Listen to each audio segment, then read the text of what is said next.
नमस्कार नरसिंह साथियों, मैं आपका भाई महेंद्र सिंह डूडी। सबसे पहले तो आपको भर्ती की बहुत बहुत बधाई। आपके ऑनलाइन फॉर्म अप्लाई के लिए एक स्टेप बाय स्टेप वीडियो मैंने तैयार किया है, जिसकी सहायता से आप स्वयं या किसी एक्सपर्ट या ई मित्र के द्वारा इस फॉर्म को भर सकते हैं। इसमें सबसे पहले आपको एसएसओ आईडी में लॉगिन करना है। एसएसओ आईडी में लॉगिन के लिए आपको आईडी और पासवर्ड कैप्चा डाल करके करना है। आपको चाहो तो आप डेस्कटॉप मोड पर कर सकते हो। डेस्कटॉप मोड से थोड़ा आसानी से खुलता है। इसके अंदर दो तरह के स्टेप है। लेफ़्ट साइड के अंदर दो बटन है। पहला बटन है G2G का, जो गवर्नमेंट टू गवर्नमेंट ऐप्स के लिए है। इसी तरीके से एक दूसरा बटन है इसके नीचे, जो गवर्नमेंट टू कस्टमर है, G2C। तो अपन को G2C के अंदर ही ये फॉर्म भरा जाएगा। इसके लिए आपको ऐप है इसकी, जो अदर ऐप्स के अंदर जा कर के, और अपन को एक राइट में सर्च बटन है, उस सर्च बटन के अंदर अपन को रिक्रूटमेंट टाइप करना है, REC।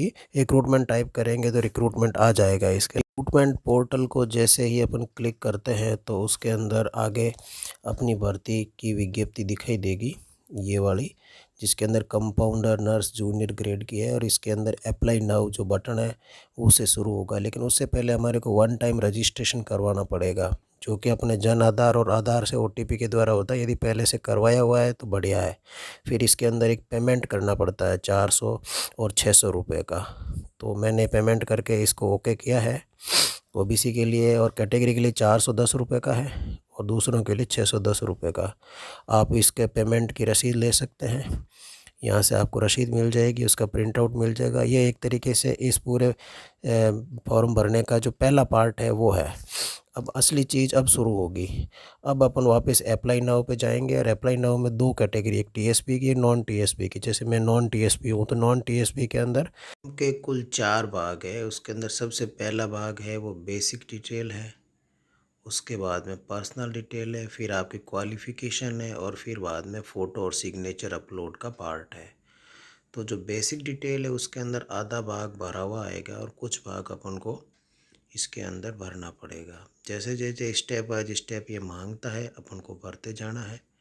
और इसके अंदर OBC है, कैटेगरी है, या आपका भूतपूर्व सैनिक है, या इस तरीके की जितनी भी डिटेल्स है। इसके अंदर कैटेगरी है, स्टेट है, ज़िला है, ये सब जानकारी स्टेप बाय स्टेप भरनी है। संतान की संख्या है, मैरिड अनमैरिड है, ये सब चीज़ें इसके अंदर भरी जानी है। अपन को एक एक चीज़ देख के भरनी है। इंटर्नशिप की अवधि भी इसी के अंदर भरी जानी है। जिस दिन से शुरू हुआ है उस दिन से लेकर के लास्ट दिन तक का पूरी डिटेल इसी के अंदर भरनी है। इसके अलावा काउंसिल के रजिस्ट्रेशन नंबर है, काउंसिल का रजिस्ट्रेशन कब से है, और 5 साल का अपना रहता है तो लास्ट डेट जो भी होती है उसका एक दिन पहले, जिस दिन का रजिस्ट्रेशन हुआ है वो अपन डाल देंगे। तो 5 साल का रजिस्ट्रेशन होता है जनरली इसमें। बाकी आपकी जितनी भी डिटेल्स ये मांग रहा है वैसे वैसे अपन को भरते जाना है। कोई स्पेशल ज़्यादा कुछ नहीं है, जनरल है एकदम फॉर्म। जो मांग रहा है वैसे वैसे भरना है। इसके अंदर कोई ज़्यादा परेशानी वाली बात नज़र नहीं आ रही है किसी की भी तरह से। तो आप भरते जाइए, आगे बढ़ते जाइए। बिल्कुल सिंपल फॉर्म है। ये आपकी बेसिक डिटेल जैसे ही पूरी हो जाती है, अपन अगले स्टेप की तरफ बढ़ने की कोशिश करते हैं। यहाँ पर यह देखना ज़रूरी है कि आपके फ़ोन नंबर और ईमेल आईडी एकदम सही होनी चाहिए। यही ये पूछ रहा है कि आप ईमेल आईडी और फ़ोन नंबर एकदम करेक्ट हो, क्योंकि आगे की सूचना सब इसी पे जाएगी। अब हम स्विच करते हैं पर्सनल डिटेल्स पर। पर्सनल डिटेल्स में ये आपको मूल निवासी पूछ रहा है, तो सबसे पहले मूल निवासी भर दीजिएगा। फिर स्पेशल कैटेगरी के अंदर कोई भूतपूर्व सैनिक है तो उसका, कोई स्पोर्ट्स कोटे से है तो स्पोर्ट्स कोटा, या कोई कैदी है या ऐसी कोई कंडीशन है उसके साथ तो ये। उसके अलावा जो एक्सपीरियंस का जो सेक्शन है वो भी इसी के अंदर है। तो एक्सपीरियंस के अंदर एक बार ये यहाँ पर भराएगा, और एक बार ये क्वालिफ़िकेशन के अंदर और भरवाएगा। तो यहाँ पर आपको सिर्फ यस और नो के अंदर ऑप्शन देना है, और फिर वो टाइम पूछेगा फ्रॉम से टिल तक का, कितने टाइम का आपका अनुभव है। तो वो चीज़ NCC का भी यहाँ पर भरवा रहा है, तो वो भी आपको देख करके भरना है। इसके अंदर जो आपके ऊपर लागू होता है उन चीज़ों को यस कीजिएगा, बाकी को नो करके आगे बढ़ जाइएगा। ये भरने के बाद में हम इसको नेक्स्ट ऑप्शन पे जाते हैं। तो नेक्स्ट ऑप्शन आता है अपने क्वालिफ़िकेशन की डिटेल्स भरने का। क्वालिफ़िकेशन में अपन को 10th का भरना है, 12th का भरना है, DNP पार्ट फर्स्ट का भरना है, सेकंड का भरना है, या BSc है तो उसको BSc का भरना है।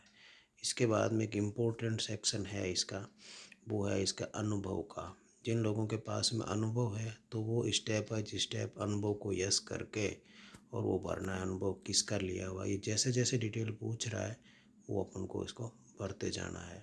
बस इस तरीके से अपन ने फॉर्म के 3 पार्ट कंप्लीट कर लिए हैं। अब अपने पास में लास्ट एक पार्ट बचता है इस फॉर्म का, और वो है अपलोड सेक्शन का। तो अपलोड के अंदर आपका सिग्नेचर और फ़ोटो 2 है। सबसे पहले तो आपको फ़ोटो मांगेगा, वो फ़ोटो लगभग वो 100 KB की होनी चाहिए और सिग्नेचर 20 KB से ऊपर होने चाहिए।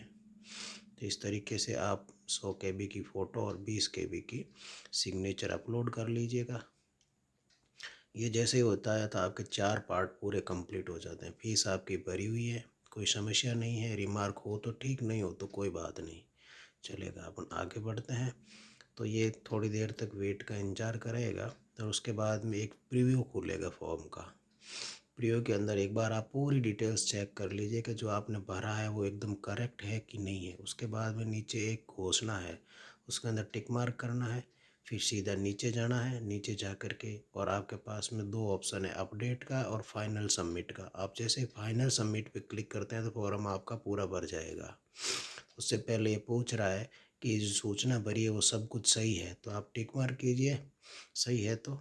और तो ये इस तरीके से आपका फॉर्म सबमिट हो गया। सबमिट होने के बाद में आपका ये एक एप्लीकेशन फॉर्म जनरेट होकर निकलता है। इसके अंदर आपके नंबर भी आ जाएंगे कि किस नंबर पे आपका भरा है, और इस फॉर्म का आप राइट में ऊपर जा कर के प्रिंट ले सकते हैं। ये मोबाइल से भी भरा जा सकता है। मैंने पूरा फॉर्म ये मोबाइल से ही भरा है, मोबाइल से भरा हुआ है, आराम से भर सकते हो। फिर ये आपके PDF बन गई, इसका प्रिंट निकाल लो, बिल्कुल सिंपल। बहुत बहुत धन्यवाद इसके लिए।